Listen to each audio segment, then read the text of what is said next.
조갑제 TV 시청자 여러분 안녕하십니까? 2023년 7월 20일 오후 1시입니다. 한동훈 법무장관이 지난 15일 제주 해비치 호텔에서 열린 제46회 대한상공회의소 제주 포럼에 참석해가지고 한 긴 연설이 화제가 되고 있습니다. 거기서 인구 문제에 대한 대책을 설명한 부분에 대해서는 어제 설명을 드렸습니다. 출산 정책으로서는 이제 인구 감소를 막기 어렵다. 과감한 이민 정책을 펴야 한다. 즉 이민자를 과감하게 받아들이되 정부가 철저하게 잘 통제 관리하는 방법밖에 없다라는 대안을 제시를 했습니다. 그 연설에서 한동훈 법무장관은 또한 이승만 대통령이 1950년에 단행한 농지개혁에 대해서 아주 날카로운 분석을 했습니다. 오늘의 대한민국 번영이 바로 이승만 대통령의 농지개혁에서 시작된 것이다. 농지개혁이 없었더라면 오늘의 대한민국은 없었을 것이라고 본다는 걸 전제로 해서 농지개혁에 대해서 설명을 하는데, 이승만의 농지개혁에 대해서 학자나 언론인들이 설명한 것과는 상당히 다른 참신한 시각을 보여주었고, 이런 생각을 가진 사람이 법무장관 자리에 앉아 있다는 데 대해서 상당한 안도감을 느꼈다고 그럴까요? 그래서 그 부분을 소개해 드리려고 합니다. 한 장관은 이승만 정부의 농지개혁이 대한민국을 여기까지 오게 한 가장 결정적 장면이라고 생각한다. 농지개혁으로 만석군의 나라였던 대한민국이 이병철, 최종현 회장 같은 영웅들이 혁신을 실현하고 마음껏 활약할 수 있는 대전환의 계기가 되었다고 했습니다. 그 부분을 제가 설명을 드리면서 제가 필요하면은 해설을 곁들이겠습니다. 한동훈 장관의 강연은 이렇게 시작됩니다. 우리나라는 2차 세계대전 이후 신생 독립국 가운데 민주화와 산업화를 동시에 이루어낸 거의 유일한 국가입니다. 저는 평소에 대한민국의 경제 발전이 가능했던 것은 여기 계신 기업인 여러분들의 도전과 혁신, 기업과 정신이 있었기 때문이라고 생각합니다. 있었던 덕분이라고 생각합니다. 라고 하는 게 맞네요. 사실 기업의 성장이 대한민국의 성장 그 자체였죠. 여기 계신 기업인들께 존경하다는 말씀을 드리지 않을 수가 없습니다. 정치와 정부의 역할이 잘 맞아 떨어졌고, 우리나라는 실제로 결정적인 순간에 결정적인 판단과 실천이 있어 왔습니다. 예를 들어보죠. 박정희 정부의 중공업 정책, 의료보험 및 연금제도 도입이 있었습니다. 박정희 정부는 이를 통해서 세계 최빈국 수준의 빈곤을 해결하고 복지국가의 기초를 마련하였습니다. 경부고속도로 등 사회 간접 자본을 과감하게 만들어내고 오늘날까지도 우리 주력 수출 산업인 중화학공업을 육성해서 산업구조를 고도화했죠. 노무현 정부의 한미 FTA 체결도 결정적 순간에 정부의 과감한 결단의 장면이었다고 생각합니다. 기억하다시피 당시 한미 FTA 체결에 반대하는 의견도 참 많았습니다. 하지만 2012년 한미 FTA 발효 후 10년이 지난 지금 한미 FTA는 우리나라를 세계 무역 순위 6위라는 강국으로 만들어 놓았습니다. 이 외에도 여러 가지 결정적 정책이 있었죠. 개인적으로 저는 1950년의 농지개혁이야말로 대한민국이 여기까지 오게 된 가장 결정적 장면 중 하나였다고 생각합니다. 물론 전적으로 이거 하나 때문만은 아니었더라도요. 만약 이게 없었더라면 대한민국은 지금과 많이 다른 나라였을 것이라고 생각합니다. 대한민국 정부가 1948년 8월 15일에 수립될 무렵에 우리나라는 압도적인 농업국가였습니다. 전 국민의 77%가 농민이었을까요? 남한은 더더욱 그랬죠. 그러니까 자연스럽게 당시 우리나라가 직면했던 가장 큰 문제는 바로 농지 소유의 불균형과 소작농 문제였습니다. 우리나라 전체 농지의 65%가 소작 농지였고 전체 농가의 86%가 소작농이었다는 통계도 있습니다. 즉 면적으로 치면은 65%가 소작하는 사람들이 경작하고 있었다는 겁니다. 소작이라는 것은 땅을 소유하지 않는 상태에서 지주로부터 땅을 빌려가지고 농사를 짓는 사람을 소작농이라고 그랬습니다. 근데 숫자로는 전체 농가의 86%가 소작농이었다, 이런 이야기죠. 즉 국민의 대부분이 소작농이었고 대주주가 토지를 독점하고 있었습니다. 사실 이건 우리만 그랬던 건 아니고요. 신생 농업국가 모두가 마찬가지 상황이었죠.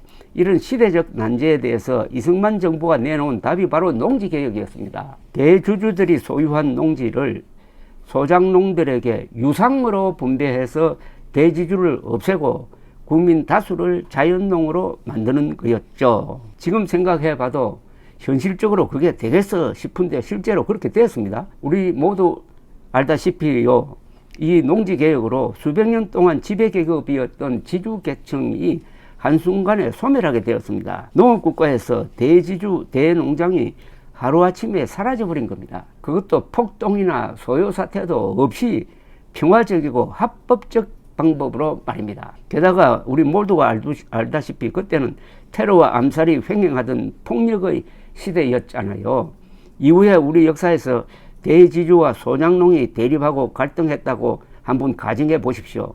농민 게릴라가 아직도 있는 라틴 아메리카 나라들처럼 말이죠. 필리핀이나 브라질 등 다른 나라와 비교해 보면은 우리나라의 농지 개혁이 얼마나 굉장하고 대단한 것이었는지 체감할 수 있습니다. 브라질 같은 나라는 대지주와 소작농 간의 갈등이 현재까지도 계속되고 있고 경제 발전을 가로막는 치명적 한계로 작용하고 있습니다. 예전에 브라질의 룰라 대통령이 중앙일보와 인터뷰를 한 것을 제가 지면에서 본 적이 있습니다.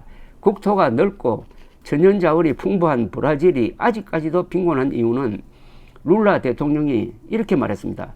대한민국과 달리 농지개혁에 실패했기 때문이라고요. 1950년 대한민국의 농지개혁을 높게 평가했습니다. 사실 제가 농지개혁이라는 부분에 대해서 관심을 갖게 된 계기가 그때 기사를 보면서부터였어요. 잘 아시다시피 농지개혁은 이승만 대통령과 조봉암 농림부 장관이 설계하고 실행했습니다. 특히 이승만 대통령이 과거 공산주의 활동까지 했던 조봉암 장관을 과감하게 중용해서 함께 농지개혁을 이뤄냈다는 점은 결정적 장면을 더 빛나게 하는 것이라고 생각합니다. 그리고 인촌 김성수의 역할이 있었습니다. 전통적인 대주주들이 지주 입장에서 도저히 수용하기 힘든, 한번 상상해 보시죠. 워낙 헐값이기도 했지만 현금도 아닌 지가정권, 즉 국채로 땅을 사실상 강제로 가져가겠다는 것이었잖아요. 땅값은 오를 거고 신생국가의 국채는 수리할 수도 없었는데도 말이죠. 지주들이 이런 파격적인 정부 정책을 수용한 것을 농지개혁의 성공 원인으로 보는 시각도 있습니다. 그러니까 한동훈 장관 이야기는 지주, 소작농 두 사람 다 협조적이었다는 겁니다. 왜 협조적이었겠습니까? 그때 나라를 만든 지 2년이 되었습니다. 국민들이 일부 공산주의자들 빼고는 새로운 나라를 발전시켜야 되겠다는 애국심이 자연스럽게 퍼져 있었다는 이야기죠. 일각에서는 당시 대지주들이 농지개혁에 협력한 것을 두고 어쩔 수 없는 상황론이었다고 편회하기도 합니다만은 농업국가에서 대지주들이 신생정부가 발행한 믿을 수 없는 지가정권을 받고 땅을 내준다는 것 아무나 할 수 있는 일이 아니었다고 생각합니다. 우리와 비슷한 농지개혁을 시도했던 필리핀 같은 나라에서 대지주들이 어떻게 개혁에 저항하고 아직까지도 대주주들이 건재한지를 한번 생각해 보시죠. 필리핀이 지금 아직도 대지주들이 있고 이 대지주들이 정치를 좌지우지합니다. 그리고 장교들도 대지주 출신들이 많아요. 제가 1996년 파키스탄을 취재한 적이 있는데 파키스탄은 농지개혁에 실패를 했습니다. 아직 아예 하지를 않았습니다. 지금도 대지주들이 있고 이들이 영주처럼 살고 있고 이들 가운데서 공부를 많이 해가지고 정치인, 언론인, 군인들이 나옵니다. 장교들이 나옵니다. 그러니까 이들은 대지주들을 보호하기 위한 정책을 펴는데 이게 아무리 정권이 바뀌어도 이 지배계층이 바뀌지 않습니다. 그러니까 파키스탄을 여행을 하면은 열심히 일하는 사람들이 딱 세 부류입니다. 여자들이 열심히 일하고 어린아이들이 열심히 일하고 그리고 당나귀가 열심히 일합니다. 대지주가 그대로 지배층을 형성하고 있으면은 민주주의를 하더라도 이거는 지배층을 위한 민주주의일 뿐 그게 국민들의 복지 향상과는 별 관계가 없다. 파키스탄과 필리핀. 그런데 흥미로운 것은 1961년 집권한 박정희 군사정부는 필리핀과 파키스탄을 따라잡자고 했습니다. 그때는 필리핀과 파키스탄이 좀 좋은 지도자를 만나서 잘 나갈 때였습니다. 한동훈 장관의 이야기는 이렇게 이어집니다. 말이 나온 김에 이승만 정부의 농지개혁이 성공한 비결을 알기 위해서 당시 농지개혁 제도의 디테일을 한번 살펴보겠습니다. 악마는 디테일에 있다고 하잖아요. 여담입니다만 여기 계신 기업인들이야말로 디테일의 장인들이시고 정부도 그걸 배워야 한다고 생각합니다. 당시 농지개혁 방안의 핵심은 그 디테일은 낮은 매입 가격과 분할 상환에 있었습니다. 소장료가 당시에 50%에 달했는데 그 시절에 1년 소출의 30%씩 5년만 납부하면은 토지의 소유권을 완전히 취득할 수 있도록 한 제도였거든요. 이런 조건이니까 당연히 토지 매입 권한을 포기할 만한 사람은 별로 없었죠. 원래 내던 소장료보다도 적게는 5년만 내면은 그냥 내 땅이 되는 건데 이걸 왜 포기하겠습니까? 농민들에게 매우 유리한 조건이었고 이런 조건 덕분에 이 농지개혁이 성공할 수 있었다고들 합니다. 농지개혁은 6.25 전쟁 직전 대부분이 마무리되었는데요. 북한의 침략에 대한민국과 자유민주주의를 수호하는 데도 결정적인 역할을 했다고 합니다. 6.25 당시 북한의 부수상이었던 박헌영은 며칠 내로 대한민국의 농민과 좌익 세력이 북한군에 호응해서 폭동을 일으켜 줄 것이라고 호언장담을 했었잖아요. 결국 이 말은 허언이 되었죠. 많은 사람들이 그 원인을 이 농지개혁 덕분이라고 이야기합니다. 이건 아주 옳은 이야기입니다. 만약 그때 농지개혁을 하지 않았더라면 북한군이 내려와서 점령지에서 지주들을 숙청하고 땅을 소장농에게 나눠줬을 겁니다. 그러면은 북한군이 해방자가 되는 거죠. 그렇게 되면 소장농이 북한군과 한덩어리가 되어가지고 국군에 저항했을 텐데 이미 이승만 대통령이 6.25 직전에 농지개혁을 함으로써 소장농이 지주가 되었다는 겁니다. 소장농이 자장농이 되었다는 겁니다. 그러면 지킬 땅이 있는 거죠. 그러니까 북한군에 협조하는 것이 아니라 북한군에 저항할 수밖에 없었다는 거죠. 전쟁 이후에도 사유재산을 부정하는 공산주의와 체제경쟁에서 민주주의가 지켜질 수 있었던 토대가 되었다고 저는 생각합니다. 농지개혁으로 우리나라에서 대지주 계층이 소멸하게 되니까 이제 농지개혁으로 생긴 그 여백과 진공의 공간에 기업인들의 활동 무대가 열렸습니다. 토지를 잃은 기존 대지주들은 물론이고 저렴하게 할인해서 유통되는 지가증권을 이용해서 적산기업의 생산설비를 취득한 젊은 기업인들이 새로운 먹거리를 찾아 산업자본을 형성하기 시작한 거죠. 여기서 적산기업이라는 것은 일본 사람들이 남기고 간 기업 또는 시설을 이야기를 합니다. 광복 직후 우리나라 산업구조를 보면은 농업 등 1차 산업의 비중이 가장 높았지만은 그 이후에 농지개혁 이후에는 1차 산업의 비중이 현저히 낮아지고 제조업, 공업, 서비스업 등으로 산업이 고도화한 것을 볼 수 있습니다. 농지개혁을 하니까 제조업과 기업이 살아나게 되었다는 겁니다. 이게 참 절묘한 선택이죠. 농업 문제, 토지 문제를 해결을 하니까 그게 산업자본화하고 산업자본을 통해서 기업인이 생기고 또 당시에 미국이 원조 자금을 대주고 미국의 원조 자금을 받은 기업이 큰 회사를 만들고 5.16 직후에는 박정희 대통령이 등장해서 대기업을 키우고 70년대는 중화공업으로 가고 하는 이런 일련의 과정의 출발점이 농지개혁이었다는 이야기입니다. 실정적으로 봐도 농지개혁이 우리나라 고도 산업화의 첫 발걸음이었다는 것은 입증됩니다. 1950년에 이걸 할 때 이런 것까지 다 계산하고 만든 정책이었는지는 모르겠습니다만 결과는 분명히 그랬습니다.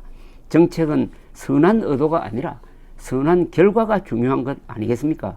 저는 이 농지개혁이 만석군의 나라였던 대한민국을 이병철, 정주영, 구인회, 최종현 회장과 같은 여러분들의 선배 기업인들이자 대한민국의 영웅들이 혁신을 실현하고 마음껏 활약할 수 있는 기업인의 나라로 바꾸는 대전환의 계기였다고 생각합니다. 광복 직후 우리는 공산주의와 민주주의 대립 등 내부적 혼란뿐만 아니라 6.25 전쟁까지 수많은 어려움을 겪었잖아요. 그럼에도 정부는 과감한 제도 개혁으로 사회와 경제 발전을 위한 제도 인프라를 구축하는 데 성공했다고 생각합니다. 이하는 생략하겠습니다. 한동훈 장관은 만약 1950년 6.25 직전의 농지개혁이 없었더라면 우리는 공산화되었을 가능성이 높다는 생각을 갖고 있습니다. 공산화되지 않았더라도 대지주와 소작농 사이의 갈등이 저 라틴 아메리카처럼 내전적 상황으로 갈 수도 있었다라고 짚고 있습니다. 아주 현명한 시각이라고 생각하는데 이런 생각을 가진 사람이 법무장관 자리에 앉아 있다는 점에서 더욱 우리를 안도하게 합니다. 대한민국을 물리적으로 지키는 집단은 군대와 경찰입니다. 그러나 눈에 보이지 않는 면에서 대한민국을 지키는 게 바로 법치죠. 법치를 담당하는 법무장관, 또 한 축은 사법부. 어쨌든 대한민국의 법치를 통해서 국익을 지향하는 국가 이익을 보존하는 자리에 확실한 자유민주적 그리고 긍정적 역사관을 가진 한동훈 장관이 앉아 있다는 것은 다행이라는 생각이 들어서 소개를 해드렸습니다. 감사합니다.